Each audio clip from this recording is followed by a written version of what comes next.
Salve, salve, camaradas. E aí, tudo suave com vocês? Espero que sim, pois Bolsonaro está as coisas não caminham bem, não.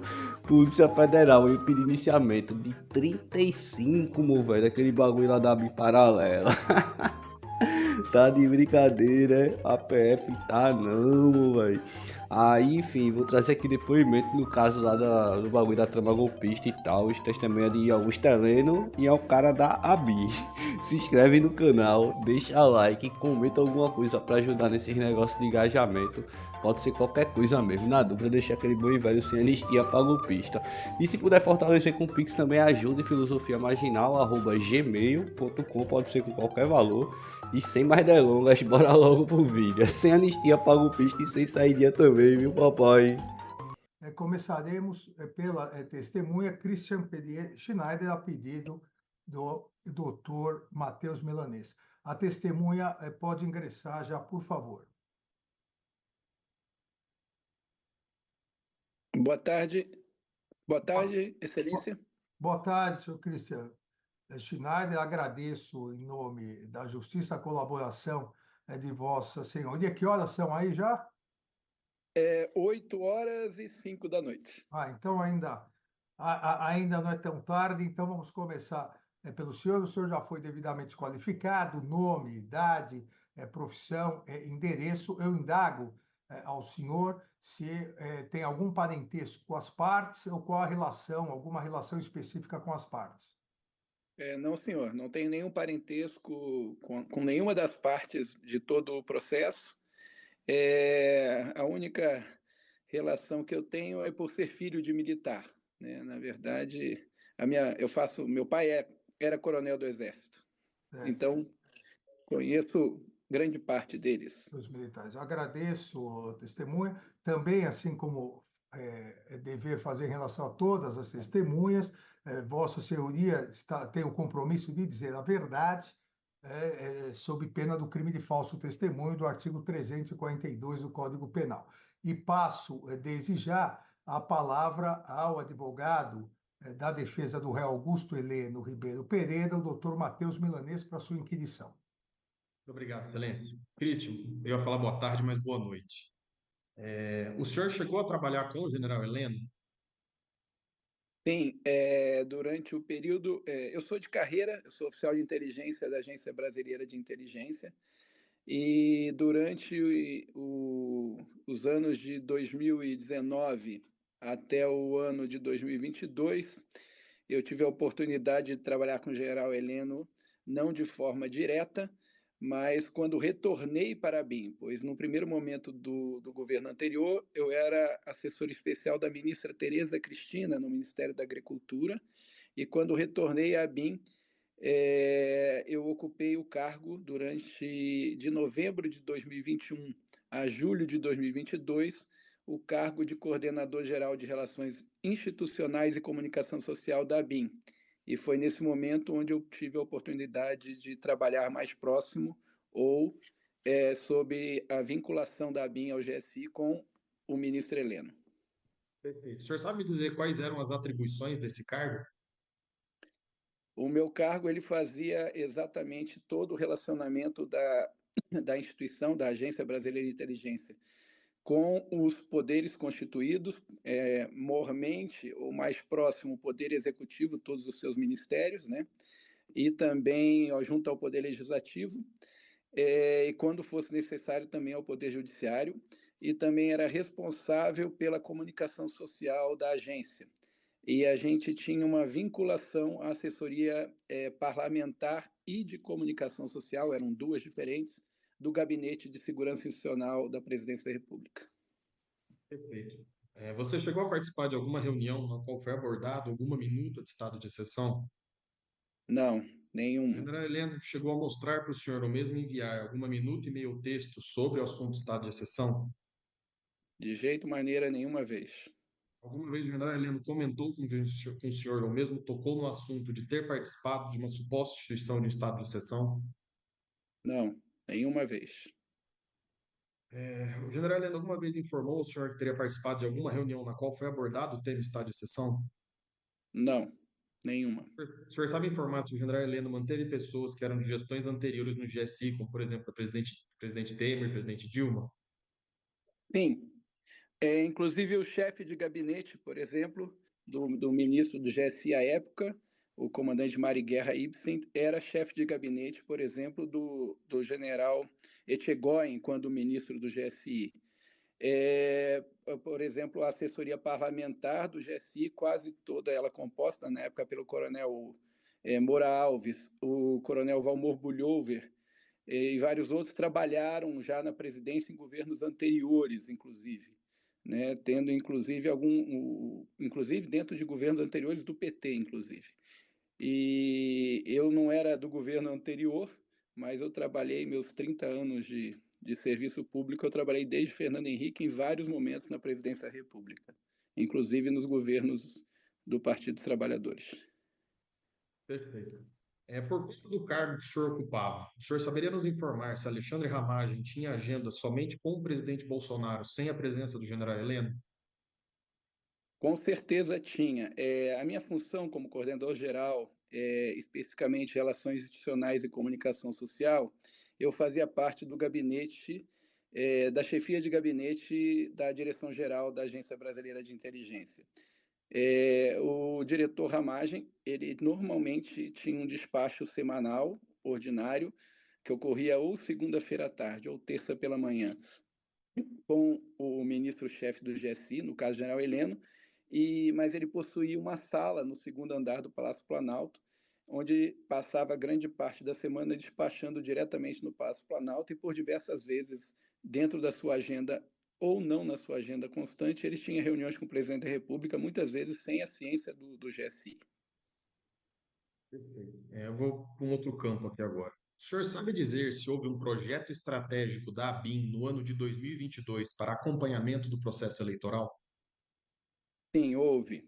Na verdade, desde 2014, se eu bem me lembro, eu tenho 30 anos de carreira, desde 2014, a Agência Brasileira de Inteligência, através do Centro de Pesquisa e Segurança de Comunicações, desenvolveu trabalhos conjuntos com o Tribunal Superior Eleitoral e com os tribunais regionais eleitorais no Brasil como um todo. Começou pela criptografia das urnas eletrônicas e durante vários outros momentos, em eleições passadas, a ABIN trabalhou para acompanhar possíveis vulnerabilidades e possíveis ameaças ao processo eleitoral como um todo. E no ano de 2022, inclusive, eu fiquei no cargo de coordenador geral até julho de 2022, antes da minha designação para a missão no exterior e ter saído do cargo para fazer um curso para vir para essa missão. Em julho de 2022, ocorreu uma reunião na BIM, onde foi montado e colocado a todos os superintendentes estaduais, todos os coordenadores gerais de área e todos os diretores de departamento, o que se chamou de Plano Estratégico da BIM para acompanhamento das eleições de 2022. Até onde eu pude participar, que foi o mês de julho somente, esse plano foi tratado ou apresentado ao Gabinete de Segurança Nacional e também ao Sistema Brasileiro de Inteligência como um todo, em reunião do SISBIM. O Sistema Brasileiro de Inteligência, naquela época, tinha participação de 47 ministérios ou órgãos da República, tá? E, através desse plano, a ABIN acompanhou, monitorou e tentou antecipar ameaças ao processo eleitoral. Perfeito. Só para sintetizar um pouco das informações, eu vou por partes aqui. Qual que era o objetivo desse projeto exatamente? O objetivo principal dele, planejar, acompanhar e monitorar possíveis ameaças e vulnerabilidades no processo eleitoral como um todo. Perfeito. Nesse projeto, qual que era a função específica da ABIN? A função da BIM era coordenar as atividades de busca de informações que pudessem conter ameaças ao processo, concentrava isso dentro do Centro de Inteligência Nacional, que atualmente, na atual estrutura, é o Departamento de Inteligência, mas na estrutura passada chamava de Centro de Inteligência Nacional, A coordenação desse projeto ficava a cargo da Coordenação Geral de Monitoramento de Eventos Críticos, né? À época presidida pelo senhor Antonioni de Torres Ferreira, que era o oficial de inteligência responsável pela análise de inteligência corrente, e através das suas superintendências, em contato com os tribunais regionais eleitorais e em contato com os sistemas de inteligência, tanto das polícias, todos que compõem o sistema de inteligência, tentavam obter informações que pudessem prejudicar o bom andamento das eleições. Então, nesse projeto foram produzidos alguns relatórios de inteligência. Sem dúvida, foram produzidos o que nós chamamos de relatórios de difusão interna, que é onde todas as áreas produzem para dentro do órgão central e o órgão central processa essa informação, no caso o Centro de Inteligência Nacional era o órgão central, e faz os relatórios de inteligência, os tais relintes, que eram encaminhados por difusão a todos os órgãos do Sistema Brasileiro de Inteligência e por muitas vezes, inclusive ao Tribunal Superior Eleitoral. Curiosidade, mas por que era enviado para o TSE? Porque nós temos um acordo de cooperação técnica com o TSE, tanto que vai junto com a Secretaria de Informação e Comunicação, a parte toda de tecnologia da informação, como também fazíamos parte do Centro de Monitoramento do TSE para que não ocorresse problemas nas eleições de 2022. Perfeito. Minhas últimas perguntas. Considerando que o senhor possui o cargo, né, que o senhor disse, de oficial de inteligência, você poderia nos explicar como que funciona o processo de infiltração de agentes? Tá, vamos por parte, porque é um assunto complexo e que no Brasil não está regulamentado de forma correta, tá? O processo de infiltração é uma técnica operacional de inteligência utilizada por quase todos os serviços de inteligência no mundo e onde na verdade, pela qual é infiltrado ou é colocado ou ele se coloca um agente dentro de um grupo, de um ambiente ou de uma organização para obter dados negados ou dados sigilosos que não estão à disposição em qualquer lugar e também para realizar atividade de inteligência dentro daquela situação, tentando neutralizar a ação desse grupo. No Brasil, a legislação sobre infiltração ela está basicamente focada, está estipulada pela Lei 12.580 de 2013, a Lei de Organizações Criminosas, e praticamente toda ela voltada para os órgãos de segurança pública, onde tem todo um rito para isso, onde requer uma autorização judicial para se fazer infiltração, e, no caso, infelizmente, não está regulamentado e não está suportado em termos legais a técnica operacional de infiltração para agentes de inteligência da ABIN, e, portanto, é uma técnica que os outros países utilizam, mas a ABIN está proibida de utilizar. Perfeito. Excelente, aqui eu vou fazer uma pergunta.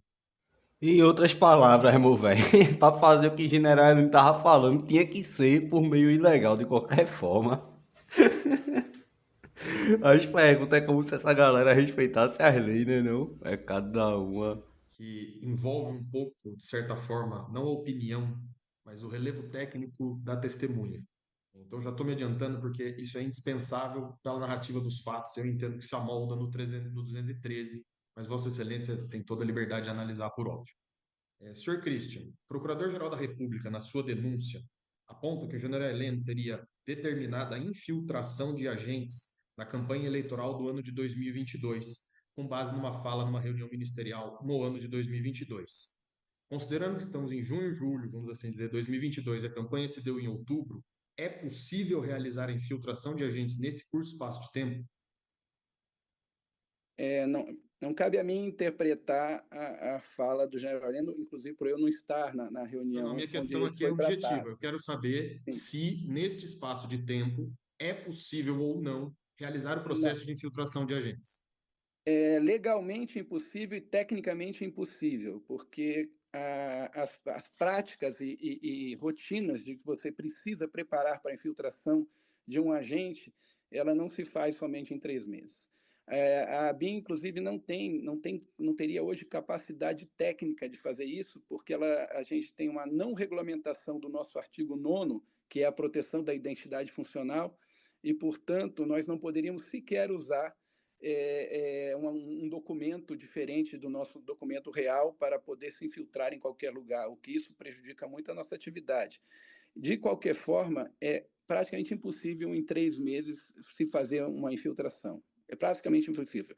Talvez, e aí pode ocorrer, sim, o que a gente chama de recrutamento de fonte, que, na verdade, como a BIM está sendo vedada a fazer infiltrações por questões legais, a BIM trabalha com recrutamento de fontes. Recrutamento de fontes nada mais é do que alguém que está naquele ambiente e, por um motivo ou outro, pode vir a trocar informações com um agente oficial de inteligência em prol da defesa e segurança do Estado. Perfeito, mas atuar como agente infiltrado, não, foi isso que eu entendi ou estou errado? Então, está correto, é proibido legal e, nesse prazo, inclusive, operacionalmente, não teria como fazer como técnico operacional nesse curto espaço de tempo. Normalmente, as infiltrações são preparadas, eu acho que todos puderam observar aí nos jornais nos últimos dias, o serviço russo, ele coloca uma pessoa no país por 10, 12 anos até poder utilizá-lo como infiltrado. Então, não se faz infiltração com pouco espaço de tempo. É uma técnica de alto risco. Sim, perfeito, senhor Christian, muito obrigado. Satisfeito, excelência, muito obrigado pela deferência. Agradeço, doutor Milanês. Alguma das defesas tem alguma indagação? Excelência, eu tenho pela defesa do deputado Alexandre Ramagem. Por favor, doutor Paulo Renato Garcia Pinta. Obrigado, excelência. Obrigado. Boa tarde, senhor Christian. É só um esclarecimento em relação à resposta que o senhor deu ao doutor Milanês.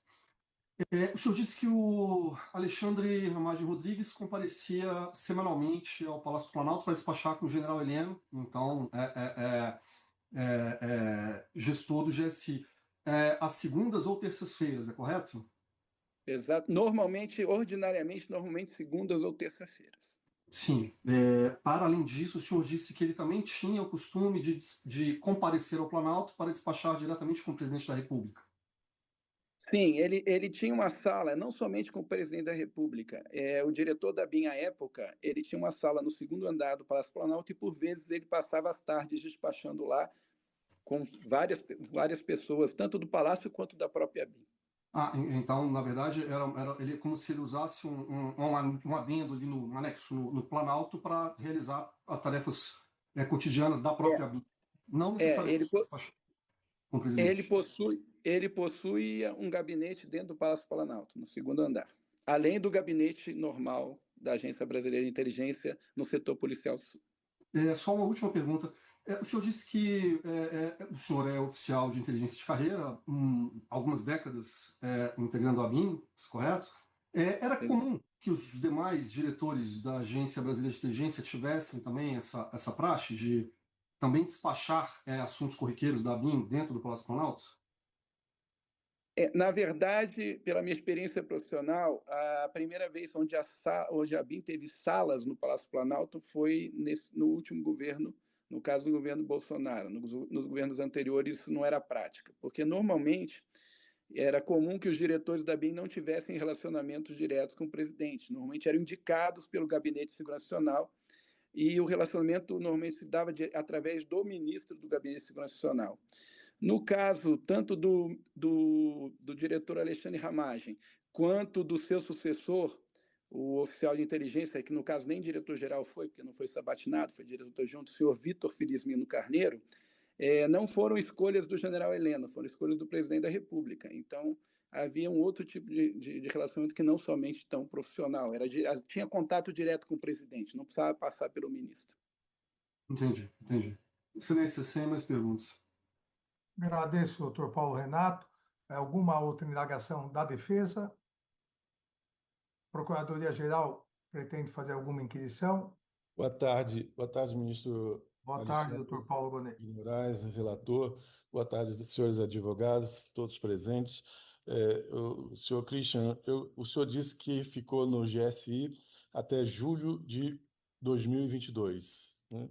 Depois disso, o senhor continuou acompanhando os trabalhos do GSI? Em que condição? Excelentíssimo procurador, é só um parênteses. Eu sou servidor da ABIN, né? Eu não estava no GSI, eu trabalhava na ABIN com o GSI, né? Devido à minha situação de relações institucionais, a gente tinha um vínculo muito próximo de trabalho com a assessoria parlamentar do Gabinete de Segurança Nacional, com a comunicação do Gabinete de Segurança Nacional. Portanto, eu tinha uma frequência praticamente diária por semana no período que vai de novembro de 2021 a julho de 2022. Eu praticamente, durante a semana, 2, 3, 4 dias por semana, eu estive no Palácio Planalto.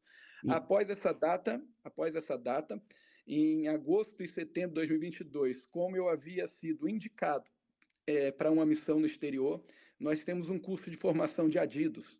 E aí eu fui exonerado da minha função e passei 2 meses fazendo o curso, agosto e setembro. E, a partir dali, então, eu fiquei aguardando a minha designação para a minha missão no exterior. Nesse período que vai de outubro a dezembro, por diversas vezes, eu estive no Palácio Planalto para checar quando sairia a minha nomeação. Então, por várias vezes, nos meses de outubro, novembro, até mesmo em dezembro, eu estive no Palácio Planalto para verificar como é que estava a minha situação de designação. O seu objetivo nessas idas ao Planalto era especificamente saber como estava a sua designação posterior, tá certo? Ótimo. Perfeito. O senhor mencionou que a BIM procurava se focar em vulnerabilidades. Que vulnerabilidades eram essas? Por exemplo, eu vou dar exemplo, diferentemente do que muito se trata na mídia, não tinha nada a ver com vulnerabilidades de urnas eletrônicas. O nosso trabalho é em consonância com os tribunais regionais eleitorais, com as polícias estaduais, com a Polícia Rodoviária Federal, com a própria Polícia Federal, era identificar dentro do processo eleitoral obstáculos aos quais poderiam ocorrer de eventos críticos, por exemplo, uma obstrução de uma estrada que impedisse pessoas irem votar. Protestos que poderiam, em qualquer momento, levar a uma obstrução ou atrapalhar o processo eleitoral como um todo. Estou dando 2 exemplos, mas tem vários desse tipo. São eventos críticos que poderiam interferir ao bom andamento do processo eleitoral como um todo. E a gente passa a identificar isso em tudo, desde desinformações, movimentos, notícias falseadas com verdades espalhadas pela mídia ou não, e tudo isso era juntado e concentrado no Centro de Inteligência Nacional e eram produzidos relatórios sobre como andava o processo eleitoral. E na semana da votação, e aí eu não posso falar com detalhes como funcionou, porque eu já estava afastado, eu já não estava participando mais do processo, caberia a essa coordenação de análise de inteligência corrente, de movimentos críticos, que ficava dentro de Centro de Inteligência Nacional, a produção de atualizações temáticas sobre as diversas esferas. O que são diversas esferas? As rodovias estão ok? Estão falhando, não estão falhando? As pessoas estão conseguindo votar, não estão conseguindo votar? Em todos os tribunais regionais eleitorais mandavam informações e a gente concentrava e processava isso, e estava em consonância o trabalho do Centro de Inteligência Nacional com o Centro Integrado de Comando e Controle, tá? Que operava dentro da coordenação da Secretaria de Operações de Inteligência do Ministério da Justiça à época. Então, nós tínhamos centros do Brasil inteiro trabalhando em conjunto, seja nos estados ou em nível federal, para manter o bom andamento das eleições. Perfeito. Só se eu compreendi bem, o senhor disse que também investigava casos de desinformação, de fake news, é isso? Exatamente. Não é que nós investigávamos. A gente tinha acesso, por exemplo, a panfletos ou notícias colocadas em mídias sociais, desinformando locais de votação, por exemplo. A pessoa, às vezes, entrava e não conseguia achar seu local de votação e denunciava: nós não estamos achando nosso local de votação, estão informando em tal área, mas não é em tal área, é em outra área. A gente recebeu situações desse tipo. Desculpa, era isso que os senhores consideravam fake news, então? Também. A gente não entrava em julgamento de mérito de notícias propriamente ditas ou de opiniões de pessoas, mas aquilo que a gente constatava que efetivamente pudessem atrapalhar o bom andamento do processo eleitoral era relatado. Obrigado, senhor relator, estou satisfeito.